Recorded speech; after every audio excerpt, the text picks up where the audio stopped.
देखील माहिती आहे शालेय जीवनामध्ये आपण जेव्हा होतो तर दवाखान्यावरनं जे आपल्यामध्ये वाद होते तू त्याच्याकडे बघायचं नाही मी याच्याकडे बघायचं नाही असं राजकारणात चालत नाही आणि अशा पोस्ट टाकून फार मोठी काही संघटना वाढेल त्यांची असं मला वाटतं. त्यामध्ये मराठी माणसाने आता एकत्र येण्याची गरज असल्याचा आशय जो आहे तो व्यक्त करण्यात येतो. त्याच्यामुळे मनसेला साथ घातल्याचं सांगितलं जातं.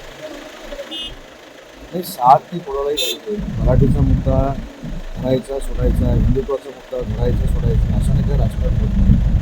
आता बघा कायमस्वरूपी माननीय एकनाथ शिंदे साहेब शेतीसाठी त्यांच्या गावाला गेल्यानंतर त्यांच्यावर टीका टिप्पणी त्यांची बदनामी एवढा प्रसंग भारतामध्ये घडलेला आहे ते वेगळे आहेत कुठे. मला असं वाटतं की राजकारण हे संवेदनशील असलं पाहिजे भावनाप्रधान असलं पाहिजे. आता कोणतरी टाळी देते असं ह्यांना वाटतंय म्हणून या पोस्ट टाकून काही उपयोग होणार नाही. आणि मी माझं मत स्पष्ट मांडलेलं आहे की राजसाहेब ठाकरेंचा एक वेगळा विचार आहे त्यांचा वेगळा पक्ष आहे. कुठच्याही अटीला अधीन राहून राजसाहेब ठाकरे झुकतील असं मला वाटत नाही.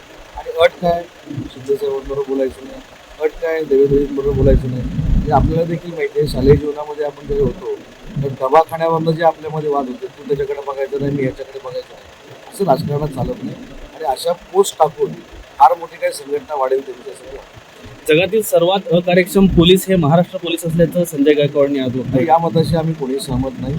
महाराष्ट्र पोलीस मुंबई पोलीस यांची एक वेगळी आख्यायिका आहे वेगळा त्यांचा एक गोरा आहे. त्यांनी अतिशय चांगल्या पद्धतीनं महाराष्ट्रामध्ये देशामध्ये काम करून दाखवलेलं आहे. त्याच्यामुळे त्यांचा जर काही गैरसमज झाला असेल तर आम्ही सगळे त्यांच्याशी बोलू. परंतु महाराष्ट्र पोलीस आणि मुंबई पोलीस याबद्दल आम्हाला सगळ्यांना